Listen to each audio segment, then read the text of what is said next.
Okay. 12 Faces of Sober Speaks podcast, episode number 55. I still have Angela with me. And like I said, she has definitely shared a lot of good information thus far. And we're going to keep that going. So now you decide, like, basically you quit cold turkey. You're going through all these different transformations within your body as you are, now weaning yourself not only off of tobacco but alcohol as well. So what were some of the challenges that you may have faced early in your journey of sobriety? You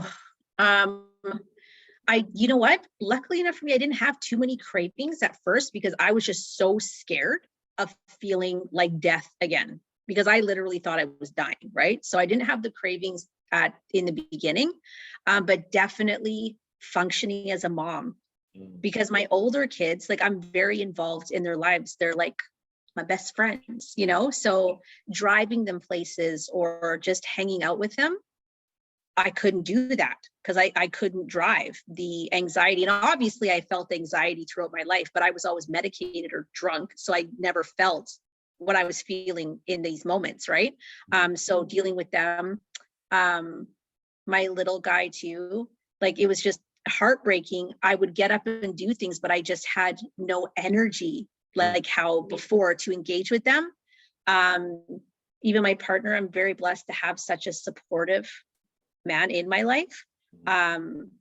Thank God, because I know people don't always have that, right? So I try not to complain, if that makes sense. Like, I did have challenges, but I had help and support, which made it easier. But I think the biggest challenge was just how it affected me being a mom. I had lost a lot of weight because I was scared to eat, because my body was reacting so, like, violently to certain things that I didn't. And it sounds silly, I didn't really realize at the time it was just me stopping the alcohol. I was like, oh my God, I'm eating something I shouldn't be eating. So I had dropped, like, instantly, like 35 pounds. And I had people like, oh my God, are you okay? And I just, so that was it. To me, biggest challenge was how it affected me being a mom. Okay. And so, but how, okay, you mentioned that, okay, your kids, they virtually witnessed a lot of this.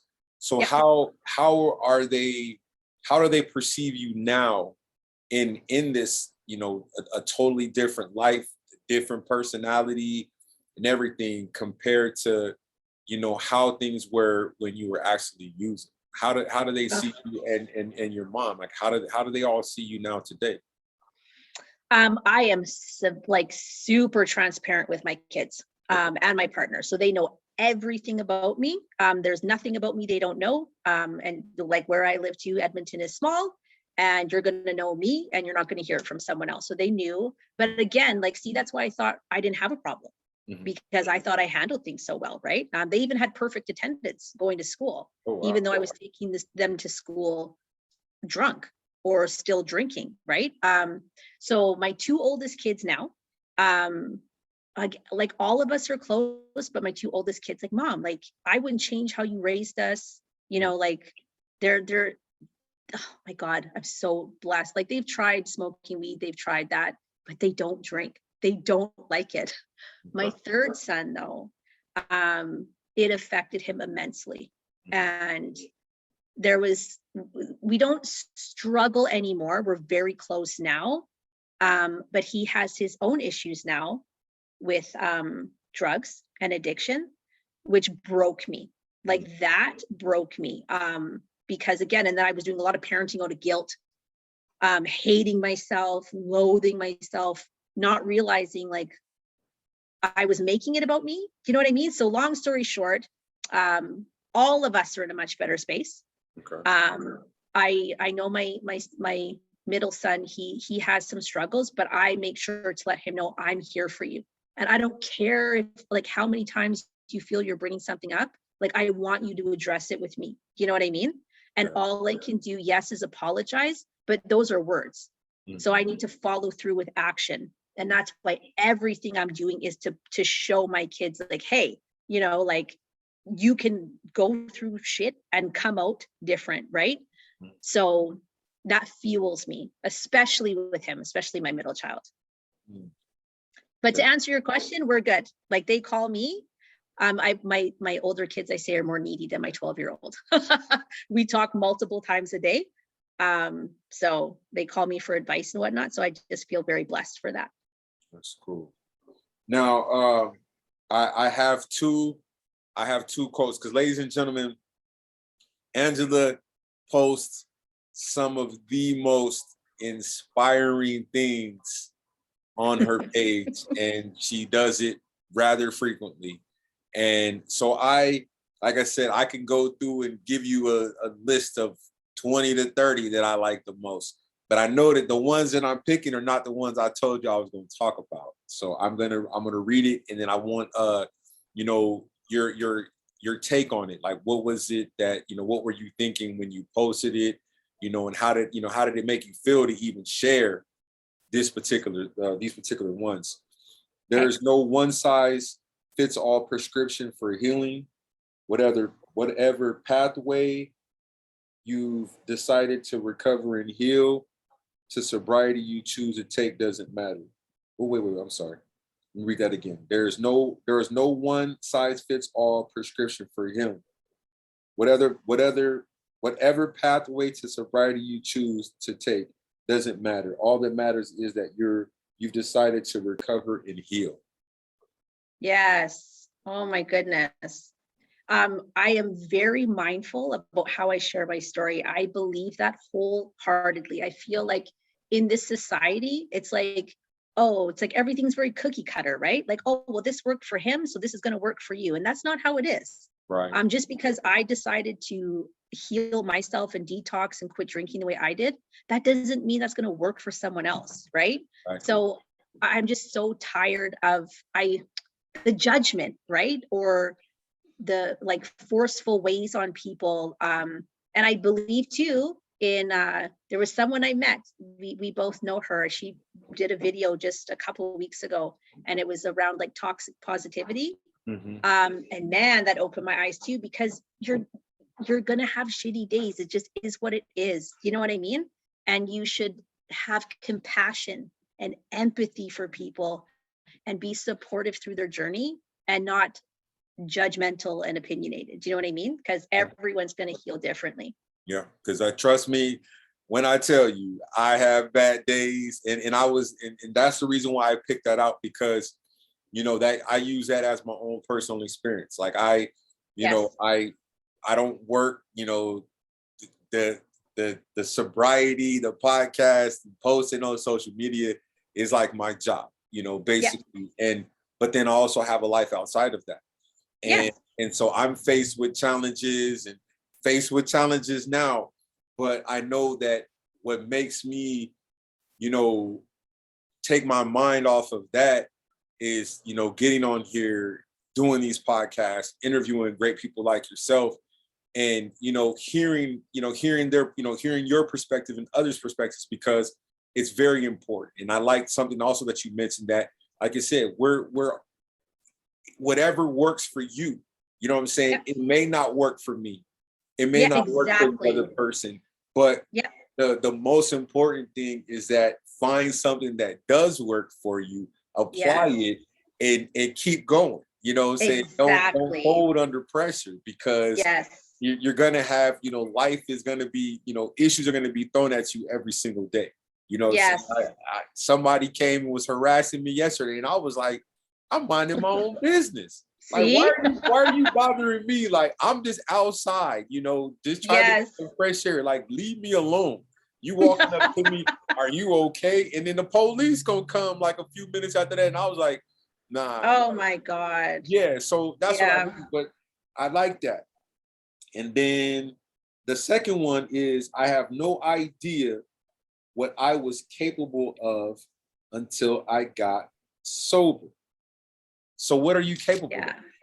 Oh my God. Well, I would say the sky isn't even the limit for me, because now all those things I remember being told, how smart I am, just the certain gifts I have. And again, I was always that person trying to help and fix people or be there for people. Now I'm doing it in a healthy way. So I've learned how to create boundaries and set boundaries, and set goals, but then implement the steps I need to fulfill and sustain the goals, right? Because there's so many components to everything, right? So who knew? I started a business when a pandemic started. Who knew I was capable of all these things? To do a podcast, I never thought in a million years I'd be sitting here doing this. But man, I would say the possibilities are endless for me. And that is what I'm trying to instill in these amazing women I get to meet and connect with, is it doesn't matter what your past was. Like you can succeed and be happy and heal. Now, you have I don't know if it's every day, but you seem to post a lot of daily affirmations. Yes. Why is that important to share with others, those daily affirmations? And I know that you know a lot of your posts are geared towards women, which is okay, it's fine. But like myself, like I told you the other day, I said this one hit different. This one I could relate to. and that's what it is that even though you might be speaking, your primary focus is to help a woman that might be out there that's struggling, and let them know that they're just as important as they were yesterday. So don't forget that type of deal.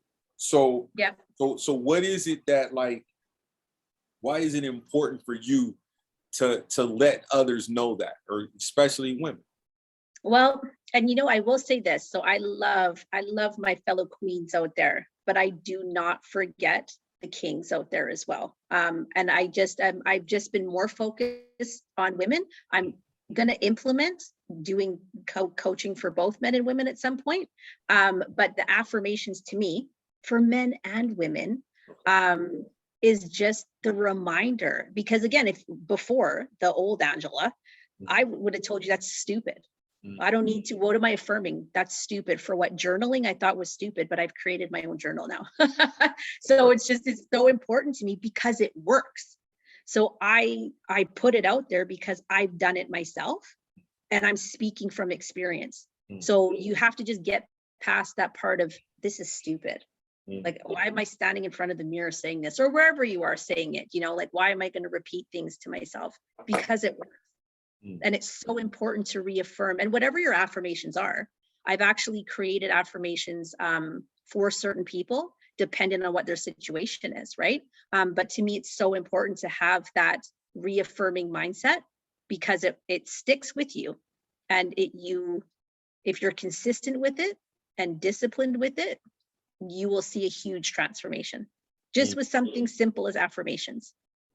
And I'm glad you mentioned mindset. I know we said it before, but why is it positive? I mean, why is it important to have a positive mindset over having those negative thoughts?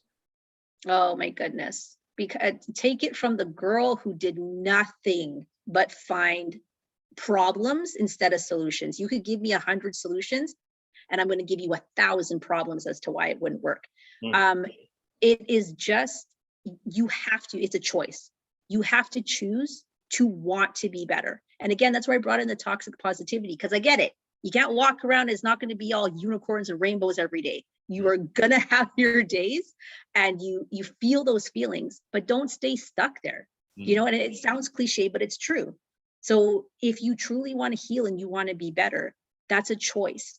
And then you have to do what you need to do and put in that work to change and be better. So the day is going to pass. Time is going to pass regardless. So like I would say, ask yourself, what are you going to do in that time to make the difference, right? So I can spend all day being a negative person, or I could choose to be positive and find solutions instead of more problems. Right. Because it's what you create, right? So. Okay, that's a really, really, really good answer. Now, what motivates you? What Oh my motivates God. you? What motivates you now than compared to, you know, some of the things that may have occurred in your life when you was out there using and drinking? Of course. And I know a lot of people would say this answer, but my kids, like, I love them so much. I do what I do, yes, for me, but it is such a blessing to have these young kings. I'm nurturing them and watching them grow and seeing how they treat women. And my daughter, just to have that bond with her that I didn't have with my mom. Every day I get up to have that, to hear them say, like, wow, mom, you give such good advice. You know, you're so inspirational. And then to have other people that I'm not even thinking I'm having any kind of impact on their life, but then I hear certain things like, wow, you really made a difference in my life. People I'm not even coaching, but I just interact with on social media. That drives me. And I just, again, I can't say it enough how grateful I feel to have went through everything I did, but it wasn't in vain.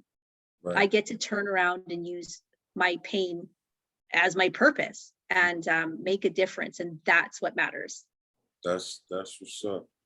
Now, obviously, um, like so what are some hobbies that you've picked up during this amazing transformation? Ooh, I love to write. So I'm constantly creating. So again, I've created a journal and a planner. I'm doing some work around trying to help victims and survivors of human trafficking, sexual exploitation, just like nonprofit work in that way. Again, I would have never thought this is how my life would have turned out now. I'm very much into health, so I'm all about health. I love it. So anything I can do with that, like exercising, working out. Um, which is crazy because I never would have thought that would have been me. But yeah, so anything based around those things. I love to run. So who knew Mm. that would have turned into a thing?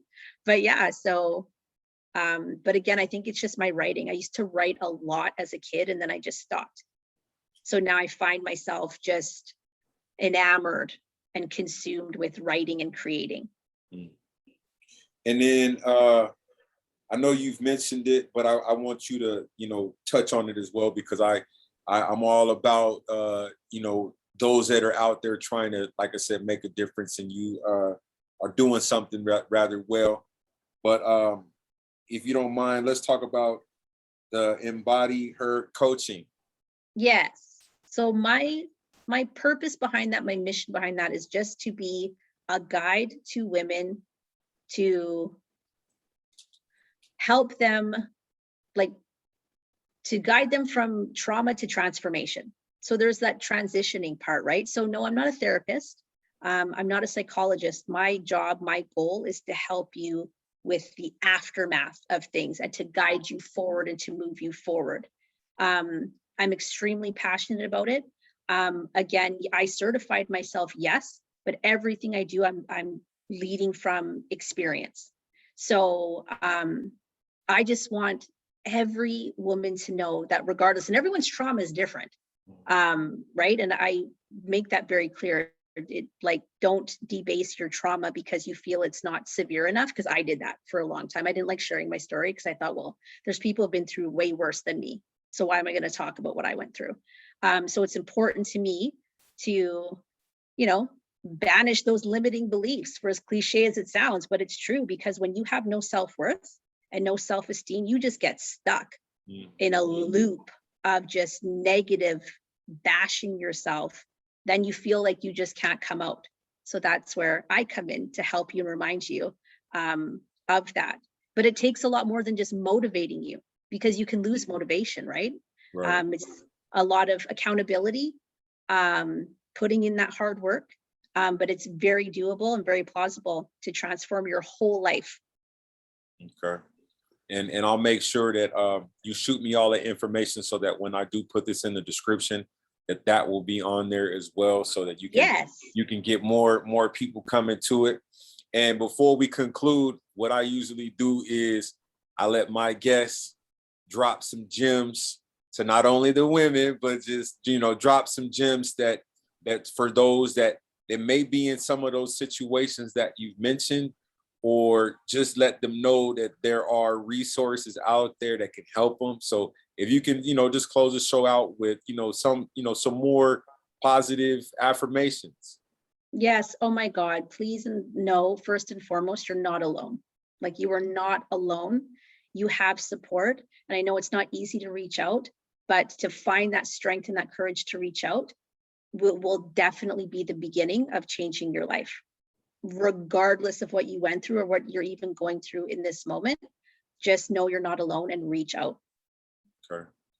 Well, this pretty much concludes another wonderful interview with my new friend from Canada, Angela. I really do appreciate you in more ways than one, just for the fact of, one, you coming on sharing, some very, for some will be some private information, but you trusted me enough to share it. And I do greatly appreciate it. I've appreciated just the reaching out, what I'm saying, when I've had some tough days. And, that's what, to me, is what the sober, community is all about, is, trusting, some complete strangers that can be, to get you in the right mindset, to get those negative thoughts out your mind and keep your mind on some positive things. And Yes. You're definitely someone that, just because the interview is over, don't mean I'm going to forget about you. You know what I'm saying? It's all about just keeping in contact and stuff like that. So I don't know. I mean, I'm very thankful that I have met you. I'm thankful for the fact that we finally got a chance to sit down, with our busy schedules and everything. And I mean, I don't know, like I said, you already know, all you got to do is reach out if you need to chop it up.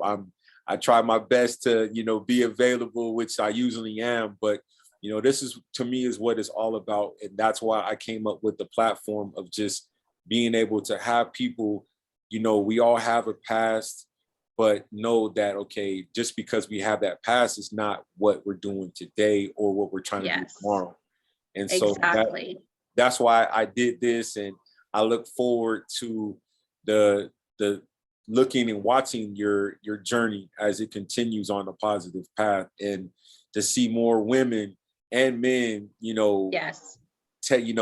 chime in and say, look, you made my day with just some positive words, because that's what some people need. They just need to just read it. Like, okay, I might be thinking something, but now it's like, okay, this person is knowing exactly how I'm feeling at that moment. Now I can have a different mindset for the rest of the day. Exactly.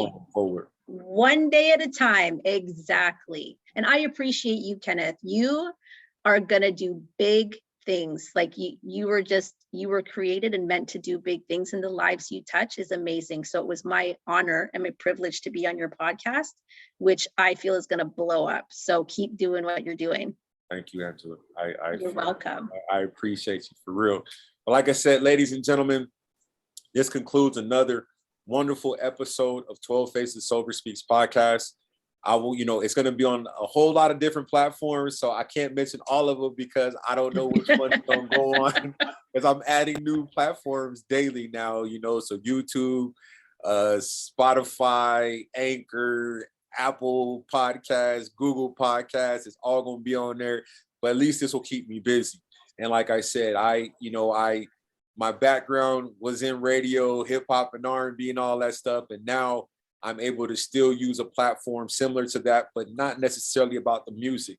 Now it was about still having interviews, still talking to good people like Angela, and being able to promote something very positive. And that positivity is sobriety, fixing your mental health if you have it, or any other struggles that you may be facing.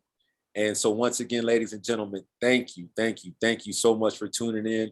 And this has been another wonderful episode of 12 Faces Sober Speaks podcast.